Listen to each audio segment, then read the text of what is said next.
Gandang umaga sa ating lahat.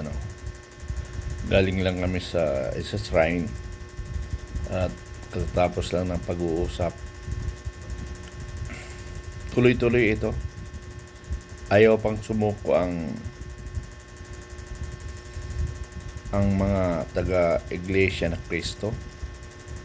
Kahit na nakiusap na si Remulla, si Secretary Remulla at saka si Attorney Matibag, kung po pwede, wag na pumunta sa EDSA, pag-uusapan na lang nila. Hindi pumayag ang Iglesia na Cristo kasi sabi nila, lumabas na talaga sila sa hangganan ng Panginoon. Sobra na, tama na ang pagnanakaw sa kaban ng bayan. So yun. Tuloy-tuloy ito. Ang ngayon may parating na naman ng mga bus. Talagang ipapadama ng Iglesia na Cristo na kung sino yung nagbubulgar ng kasamaan, ng nakawan, yung pa yung kinakasuhan. So hindi na itinetolerate ng Iglesia na Cristo. So yan sila naglabasan na. So subaybay lang kayo. Hanggang ngayon naglaratingan ng mga tao. Parami ng parami. Sabi nga ng taga-iglesia, kaya nilang aabutin ng 2 million yan. So, inaasahan natin na magdagsaan. Nagpatulong na sila sa armed forces. Hindi na kaya ng IEP, ng Philippine National Police. Nagpatulong na sila sa armed forces. Salamat. Magandang araw sa inyong lahat, mga kababayan. Ito, nagmukbong na lang ako sa kwarto. Yung inaasahan natin para sa bayan at pagbabago ng bayan. Hindi na natin alam kung sino ang nagkukulang dito.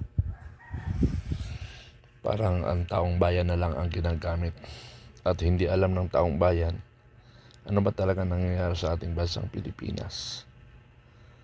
Kinakasuhan, umalma yung kinasuhan. Nung umalma, inaayos rin. So, ang taong bayan dito ngayon na napiperwisyo. Hindi lang taong bayan, ang ating bayang Pilipinas. Kaya naisip ko, sino kayang kasama natin na totoo talagang para sa taong bayan, para sa sa susunod na henerasyon at ang ating bayang Pilipinas. Kaya nanawagan ako sa lahat ng Pilipino na tingnan ng bawat anggulo. Ikaw ba'y ginagamit? O ikaw ba'y nagpapagamit? At nagkakapera ka? Ang minahal mo, ang ating sarili. Ang minahal natin, sarili natin, pero ang bayan natin, hinayaan na lang natin na maging ganito. Kawawa ang bansang Pilipinas. Wala na ako nakitang tunay nagmamahal. Siguro maaaring meron, pero hindi naman lumalabas. So, paano yan? Kung nagmamahal sa ating bayan, lumabas tayo, magkaisa tayo. Wala nang politikang usapan dito. Ang usapan na lang dito, patayin ang korupsyon. Patayin ang communism. Yun lang ang aking pinagtatanggol dito sa bansang Pilipinas. Kaya ako'y paguran sa kalsada para sa ating bayang Pilipinas. Maraming salamat. Kung ang pagtataksil ng ating mga taong pinili na mamuno at tumulong sa atin. Korupsyon po ay hindi lamang po ordinaryo sa ngayon.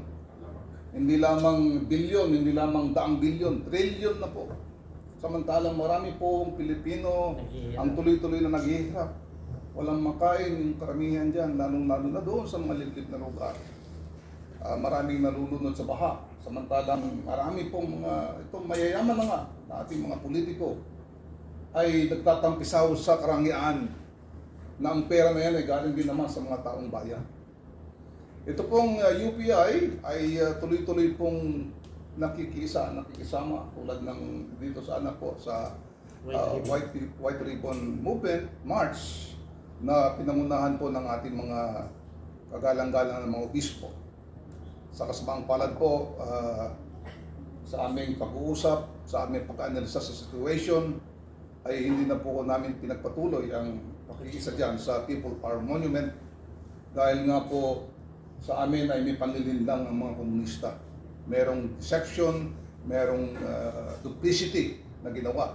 Hinijack po nila, hinostage nila itong activity na to, kaya marami pong nawalan ng ganang sumama pa po dito. Kami po sa UPI, hindi po kami, kung pwede lamang po, kami susuporta lamang, hindi po kami nagmamagaling na kami lang yung dapat mangunguna dyan. Nakikisa po kami, sumasama, maski kaninong grupo, kung saan ang hikayin ay pareho sa amin. Wala po kaming intensyon na mamuno, wala po kaming vested interest ng tulad ng karamihan sa mga grupo. Pero makakaasa po kayo na kami patuloy pa rin maninindigan, lalong-lalo ngayon at ating bayan nga po ay lugmok na sa kahirapan, sa pandarambong, pagsamantala at pagtataksil ng ating mga pinuno. Kaya makakaasa po kayo, ang UPI ay patuloy na maninindigan at makikiisa sa ating mga kababayan. Sa ating mga kababayan po, kami po ay nakikiusap sa inyo, samahan niyo po kami, magsama-sama po tayo. Hindi po tayo dapat mawalan ng pag-asa. Hindi po dapat natin pabayaan na ang ating minamahal na bayan ay tuluyang mawasak, madurog dito sa kasamahan na ito. Kami po ay naniniwala na balang araw, makakamit din po natin yung tagumpay na may angat, hindi lamang yung ating bayan kundi mga kabuhayan ng ating mga hirap na kababayan. Kaya tuloy-tuloy po kami. Sama po kayo sa amin. Magsama-sama po tayo at mag-isa at magkaisa po tayo sa pamamaraan na sinasabi nga po namin, walang karahasan, walang kinikilalang partido o personalidad, sa paraang naayon sa batas at sa paraang naayon sa ating saligang batas. Yan lamang po. Magandang hapon po sa ating lahat. Maraming Mabuhay. salamat, mabuhay. Maraming salamat mga sir. Mabuhay ang bansang Pilipinas. Salamat. Thank you. Maganda ito ha. Ito. Taking mo na kaagad to. Bigyan mo ng posisyon. Dito, ha? UPI. Salamat sir. Salamat. Elos. Kinamayang mo na. Gabay mo na. Bigyan mo ng posisyon para hindi mawawala ito. Ayun sir, congrats. Ganda natin. Okay. Galing sir. Kompleto Ricardo. Huwag na pagkawalan si Viral yan mamaya. Viral yan. Viral yan mamaya. Yung akin, hindi po na ako. Naka-live pala to? Sana po, nandiyan na, pinangalanan na lahat. Tawagin nyo na at kasuhan nyo na para makita naman ng ating taong bayan na ang ating gobyerno ay para sa tao at hindi para sa mga magnanakaw. Tama na po muna, okay na muna doon. Salamat Sir Quirino sir, panawagan sa taong bayan, kababayan natin at panawagan sa gobyerno. Yes, thank you very much. Ang akin na mga panawagan ay gumising na tayo, ipagpatuloy natin ang laban at ito ay may magandang patutunguhan. As long as ito ay sa pamamagitan ng legal at mapayapang paraan sa inyo pong lahat. Actually, yung sinasabi kanina na umatras na tayo doon sa pakikijoin sa kanila. But actually, it's not. We are here para tayong monitoring center dito na nagmamonitor sa lahat ng nangyayari. Tuloy-tuloy pa rin po ang aming pagmamonitor at kami ay tumitingin sa mga nangyayari at kung sakaling kakailangan, naka-ready pa rin tumulong para maging mas maayos ang activity. Salamat. Yun po at magpalain po tayong lahat kung po may kapatid. Salamat. Attorney Mel Magdamo sir. Ito pong United People's Initiative, patas-talas-tasan. No? Ngayon, nabanggit natin maraming pangalan dito.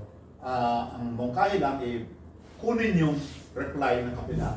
Halimbawa, yung dalawang bishop, si Bishop Colin Batocoro, si Bishop Efren Tendero.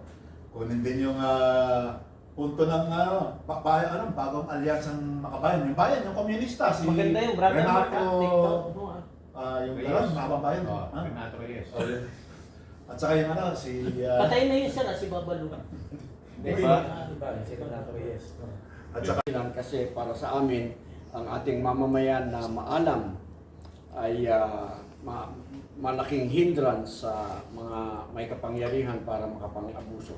So yun ang palagi namin sinasabi na kapag ang mamamayan ay maalam, ang mga mapangahas, ang mga mapagsamantala ay hindi maaaring maghari. Panawagan sa gobyerno, sir. Panahon na po.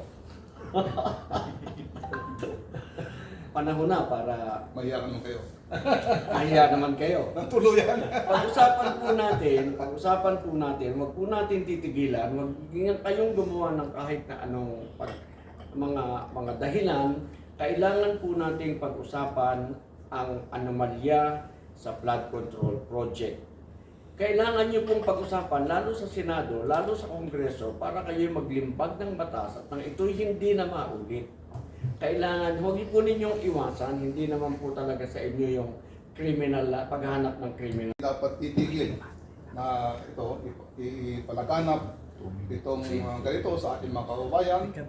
Hindi lamang dito sa Manila, hindi lamang sa Luzon, kundi maging sa Visayas at lalong-lalo na ngayon sa Mindanao dahil merong mga kaguluhan din doon. Kaya sana tayo ay sama-sama muli mga kababayan, kakaisa tayo na iparamdam ng matindi sa mga nanunungkulan sa atin. Yung hindi lamang pagkadismaya kundi yung ating buot galit sa mga korupsyon na ito na nagpapahirap sa ating bayan. Yun lamang po. Maraming salamat. Sir, last round tayo. Atty. Berger, sir, National President ng